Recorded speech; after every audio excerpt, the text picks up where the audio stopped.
What chance, good lady, hath bereft you thus? Comus. It was a quiet and still afternoon when I strolled forth in the goodly city of Edina. The confusion and bustle in the streets were terrible. Men were talking, women were screaming, children were choking, pigs were whistling, carts they rattled, bulls they bellowed, cows they lowed, horses they neighed, cats they caterwauled, dogs they danced. Could it then be possible? Danced? Alas, thought I, my dancing days are over.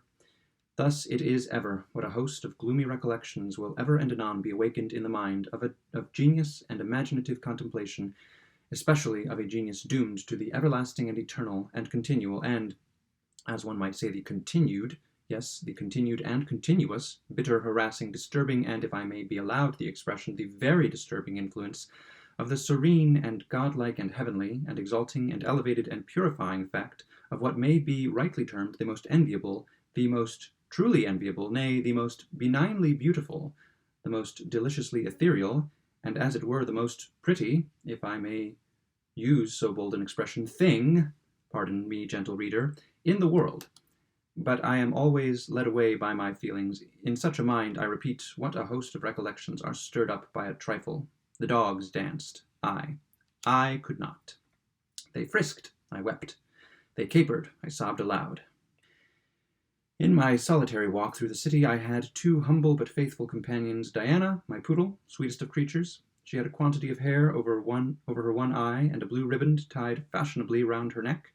Diana was not more than 5 inches in height, but her head was somewhat bigger than her body, and her tail, being cut off exceedingly close, gave an air of injured innocence to the interesting animal, which rendered her a favorite with all. And Pompey, my servant. Sweet Pompey, how shall I ever forget thee? He was clad with a striking simplicity. His sole garments were a stock of 9 inches in height and a nearly new drab overcoat, which had formerly been in the service of the tall, stately, and illustrious Dr. Moneypenny. It was a good overcoat. It was well cut. It was well made. The coat was nearly new. Pompey held it up out of the dirt with both hands. There were 3 persons in our party, and 2 of them have already been the subject of remark. There was a third. That person was myself. I am the Signora Psyche Zenobia. I am not Suki Snobs. My appearance is commanding.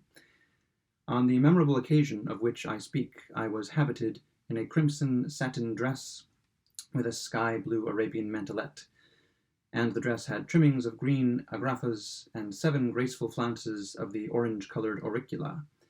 I thus formed the third of the party. There was the poodle, there was Pompey, there was myself. We were 3.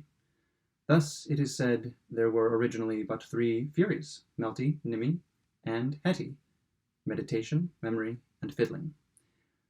Leaning upon the arm of the gallant Pompey, and attended at a respectable distance by Diana, I proceeded down one of the populous and very pleasant streets of the now deserted Edina. On a sudden there presented itself to view a church, a Gothic cathedral, vast, venerable, and with a tall steeple, which towered into the sky. What madness now possessed me? Why did I rush upon my fate? I was seized with an uncontrollable desire to ascend the giddy pinnacle, and thence survey the immense extent of the city. The door of the cathedral stood invitingly open. My destiny prevailed. I entered the ominous archway. Where then was my guardian angel, if indeed such angels there be, if, distressing monosyllable, what a word of mystery, and meaning, and doubt, and uncertainty is there involved in thy 2 letters? I entered the ominous archway, and without injury to my orange-colored auriculas, I passed beneath the portal, and emerged within the vestibule. Thus, it is said, the immense river Alfred passed unscathed and unwetted beneath the sea. I thought the staircase would never have an end. Round, yes, they went round and up, and round and up, and round and up, until I could not help surmising, with the sagacious Pompey, upon whose supporting arm I leaned in all the confidence of early affection, I could not help surmising that the upper end of the continuous spiral ladder had been accidentally, or perhaps designedly, removed.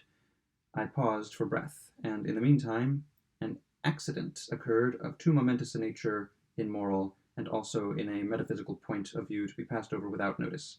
It appeared to me, indeed I was quite confident of the fact, I could not be mistaken, no, I had, for some moments, carefully and anxiously observed the motions of my Diana. I say that I could not be mistaken. Diana smelt a rat. At once I called Pompey's attention to the subject, and he agreed with me. There was then no longer any reasonable room for doubt. The rat had been smelled, and by Diana. Heavens, shall I ever forget the intense excitement of the moment? The rat. It was there. That is to say, it was somewhere. Diana smelled the rat. I could not. Thus it is said, the Prussian Isis has, for some persons, a sweet and very powerful perfume, while to others it is perfectly scentless. Our quarrel was now made up, and we looked about the room for an aperture through which to survey the city of Edina. Windows there were none. The sole light admitted into the gloomy chamber proceeded from a square opening, about a foot in diameter, at a height of about 7 feet from the floor. Yet what will the energy of true genius not effect? I resolved to clamber up to this hole. A vast quantity of wheels, pinions, and other cabalistic-looking machinery stood opposite the hole, close to it, and through the hole there passed an iron rod from the machinery.